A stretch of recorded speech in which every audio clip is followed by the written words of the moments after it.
Hallo und herzlich willkommen beim weiteren Video der Agavenbrand.com GmbH. Heute möchten wir euch etwas über die jüngste Kategorie an Tequilas erzählen, und zwar den Cristallinus, wo du ja recht viel Erfahrung in Mexiko gesammelt hast. Ja, vielleicht auch zu viel. Ich bereue es sogar ein bisschen. Und zwar, als ich aus Deutschland nach Mexiko kam, kannte ich eigentlich nur Mixto Tequilas. Und von Freunden und Kollegen empfohlen, ließ man mich mal einen Don Julio 70 kosten, ja, der ein Cristalino ist, und ich war überwältigt, ja, wie gut Tequila schmecken kann. Und ja, das war dann irgendwie das Nonplusultra, und ich habe lange Zeit dann auch nichts anderes probiert. Und das bereue ich jetzt so ein bisschen. Und ja, ich sag mal, die Flasche ist auch ganz interessant. Dann gab es dieses Lederbändchen, und ich kam dann noch auf die Idee, das zu sammeln. Ja. Ich komme ja so langsam in das Alter, wo man Harley Davidson fährt, und da dachte ich, ich kann mir ja dann vielleicht, wenn ich genug zusammen habe, ne, eine Fransenlederjacke draus schneidern.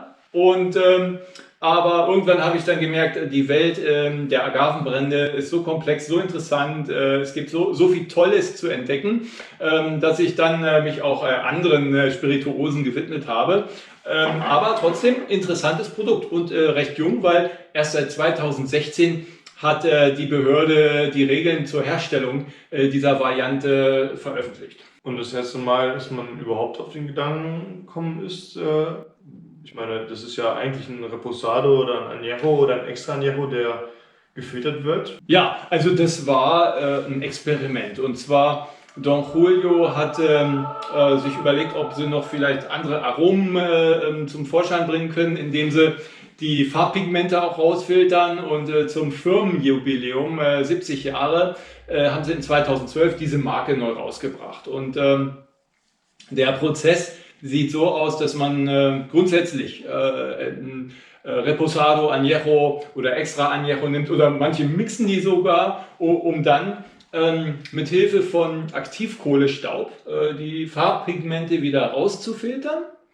Und diese Aktivkohlepartikel werden dann wiederum durch einen Zellulosefilter ausgefiltert. Und das Endprodukt sieht dann aus wie ein Blanco. Und der Unterschied ist ja schon ziemlich erheblich. Man sieht ja hier die Añejos oder die Reposados, ne? Und da sieht man zum Beispiel auch das Gegenstück. Ne? Wenn man jetzt hier den 1800er Añejo nimmt und den 1800er Cristalino, der sieht wieder aus wie ein Blanco. Ja, und wenn man sich mal Whiskys ansieht, ne, da geht es ja eigentlich darum, wie alt er ist.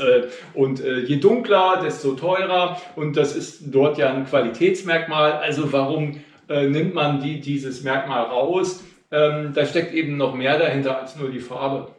Ja, er wird deutlich milder. Ne? Und Ja. damit erreicht er natürlich eine viel größere Zielgruppe als ein Standard Blanco oder auch die Reifenformen, die ja auch schon milder sind als der normale Blanco Tequila. Und es gibt auch Cocktailmixer, die das mögen, dass eben da keine eigene Farbe bei ist. Dann haben sie eben mehr Möglichkeiten, mit den Zutaten zu spielen. Ja, für hochwertige Cocktails.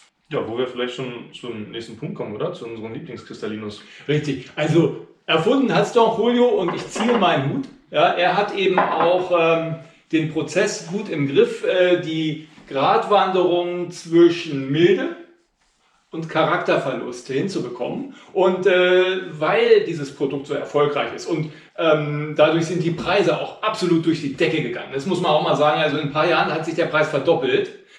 Sind natürlich jetzt viele andere Destillen nachgezogen, und es gibt jetzt Cristallinos von unterschiedlichsten Herstellern. Ja? Und deswegen, es muss nicht der Don Julio sein. Das möchte ich hier nochmal ganz klar unterstreichen. Und da ich persönlich milde Tequilas mag, ja, ist mein persönlicher Favorit momentan zum Beispiel der Maestro.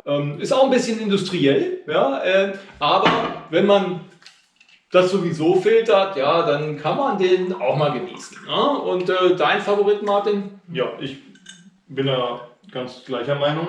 Bei mir ist es allerdings der 1800er Cristalino. Vielseitig einsetzbar. Ich finde es zwar generell schade, einen Tequila zu filtern, bin auch eher so der Reposado oder auch Blanco-Fan. Aber ja, wenn es denn zur Filterung kommt, dann auf jeden Fall der 1800er ist preis-leistungstechnisch einfach der absolute Sieger in der Hinsicht. Und eine Top-Flasche. Ich muss sagen, die sieht auch schick aus. Ja? Die muss man im Regal nicht nach hinten stellen. Ne? Und kann man durchaus immer gern auch seinen bevorzugten Besuchern anbieten. Salut!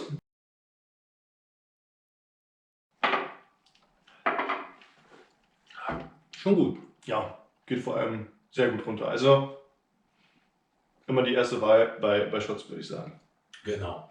Und es geht natürlich weiter bei unseren Videos, deswegen nicht vergessen, abonnieren, liken, Kommentare, wie seht ihr das? Ist das die Zukunft? Ist das der bessere Tequila? Ja, würde uns auch interessieren. Ne? Und ansonsten bis zum nächsten Mal. Hasta luego!